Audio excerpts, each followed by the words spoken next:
and mercy. Let's see the video.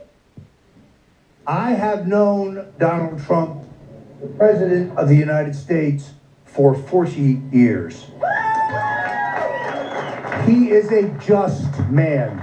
He is a decent man. He is an honest man. He is a compassionate man. Yeah. He is a believer in the U.S. Constitution. He answers only to the American people, not to the two-party duopoly that has run this country into the ground.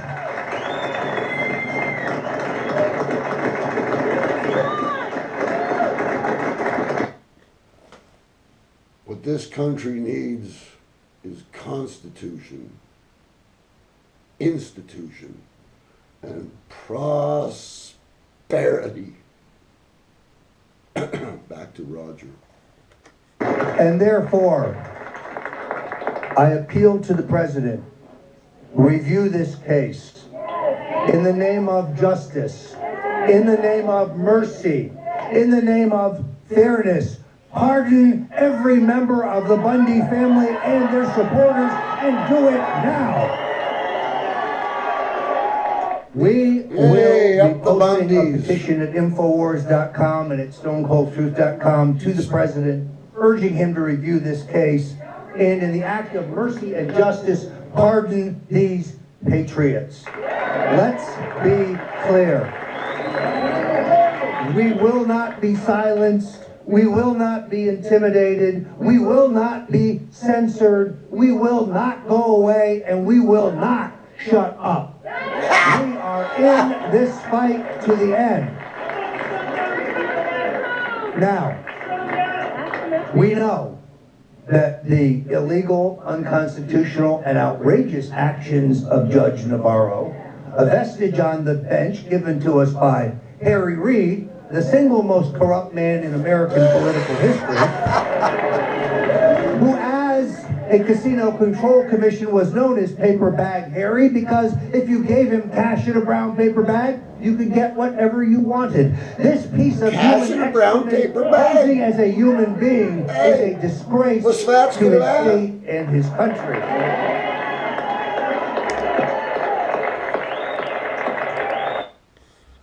Oh, God. Okay, it is, I don't know if you're getting this.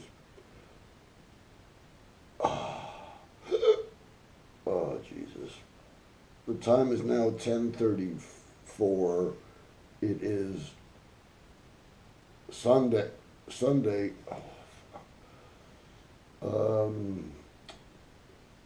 I believe the 30th of July. Yeah, about right. Sunday, the 30th of July. And as I said, 10:34 about, let's get this totally right. The smartphone out here. Oh, come on.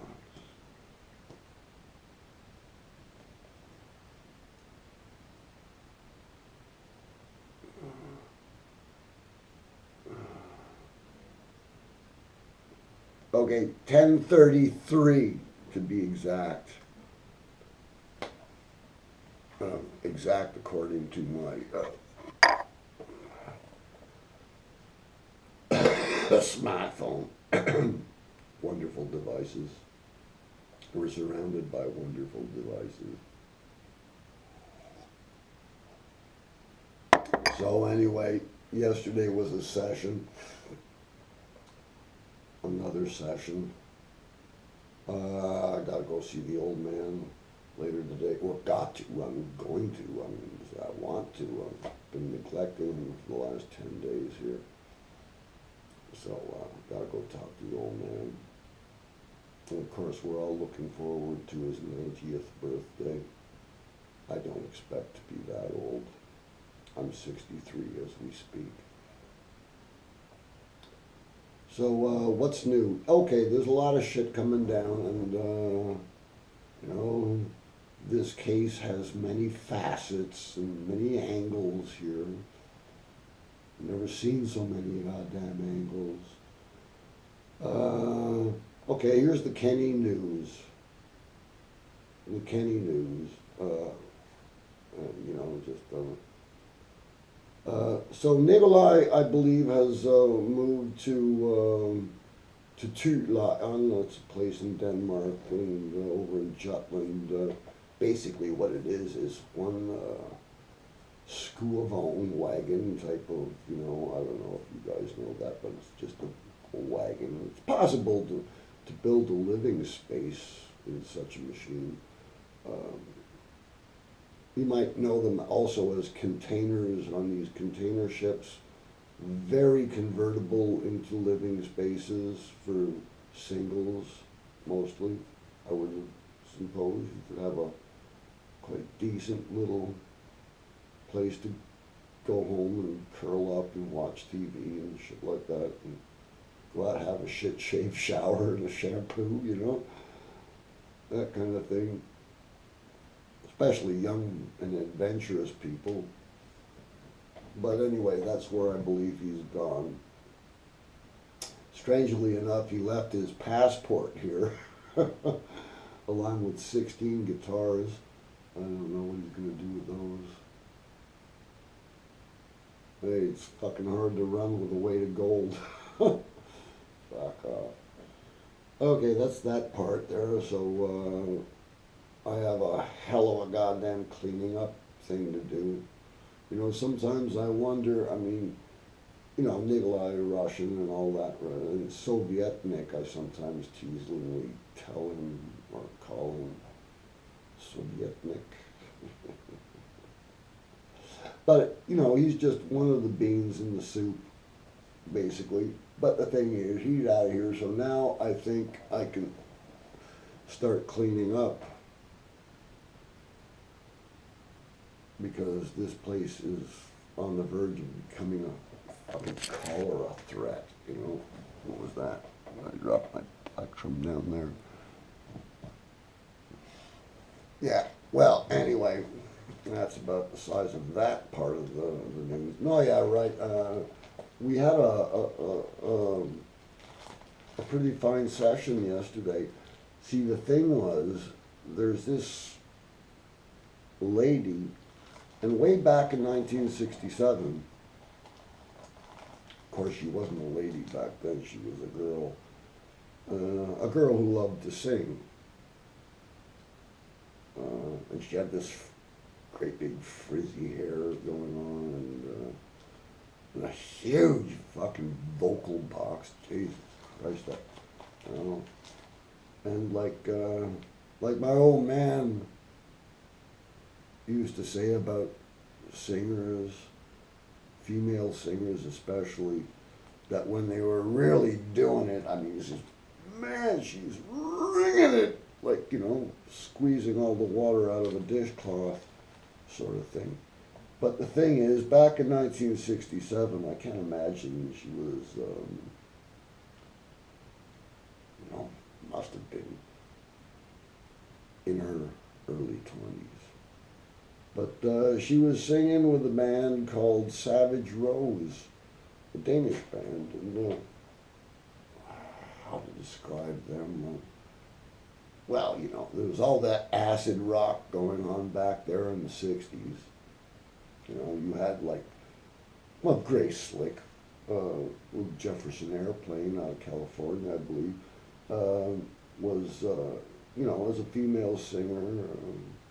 Don't you want somebody to love? I mean, you know, that kind of stuff.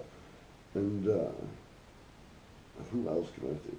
Oh, yeah, right. Janis Joplin, you know, you remember her singing the blues? I mean, she was ringing it. Not ringing like a bell, but the thing is ringing it like a dishcloth, you know. Strangely enough, that's the way I feel these days. I don't know why. Probably all the alcohol, jokes and smokes and all the rest of it all. But okay, this is Kenny's news. Kenny's news. Kenny's news. I'll be off to see the old man later on today. Maybe I'll bring the hero with me. it's summer. It's been raining quite a bit. You know, for Denmark, you know, we have these summers. I mean, Denmark, we say like, hey, Danish weather is gajol vejr.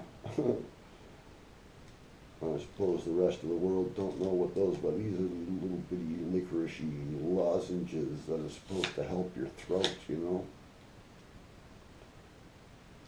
Oh well. I digress.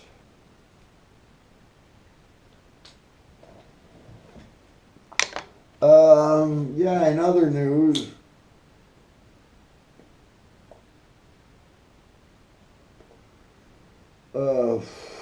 they're probably gonna bomb the shit out of fucking North Korea sometime in August. I would say, you know, since it's gonna be August in a couple of days now, and everybody around here is not because of the fucking Korea thing. No, they're tense because it's Sunday today and tomorrow's Monday, the 31st, and that's when they all get their welfare checks. Oh, Jesus. So, that's something. People like to have a little bit of money in their skyrockets. No, yeah, speaking of skyrockets, that's the guy Kim Jong, what an asshole. Imagine being a third generation dictator. I mean, his daddy was the dictator, and before that, it was his daddy that was the dictator. And I mean, you know, North Koreans, they worship their fucking leaders as if they were gods on earth, you know? What a load of fucking... But meanwhile, the people suffer, starve, forced literally into cannibalism. They eat their own babies because they're that fucking hungry. And of course, babies have always been great supply. It seems to me, oh, that water makes its own sauce. I mean, Christ almighty.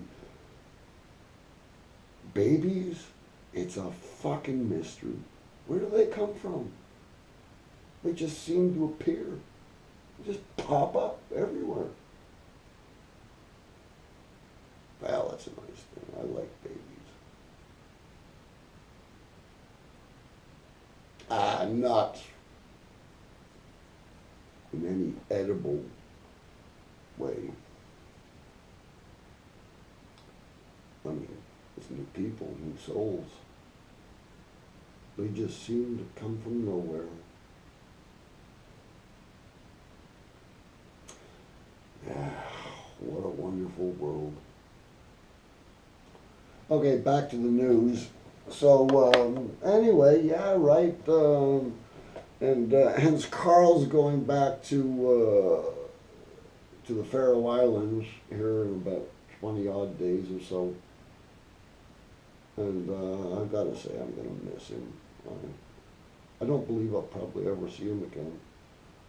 Of course, he's mentally ill, but then again, so are most of us, in one way or the other.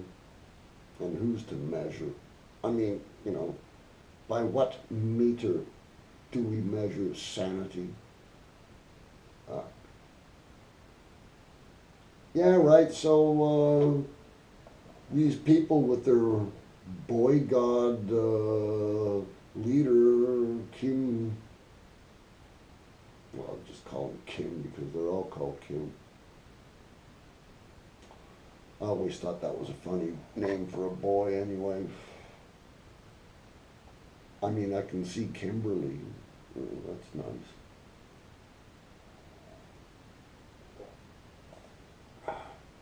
Timothy?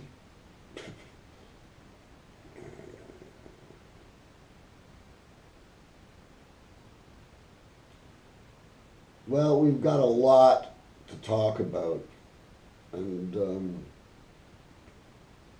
every time I think about this stuff, like some song seems to come to mind, like Well, just the Grateful Dead, you know, the good old Grateful Dead. The Working Man's Dead,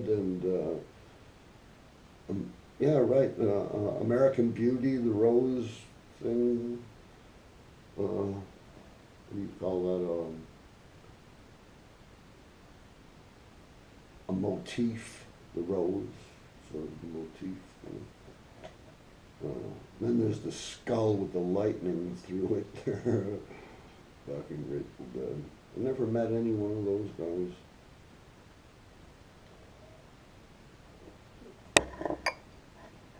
I was never a great fan. I was never a real Deadhead like that. But back in the day, when we were a dance band on the Titanic,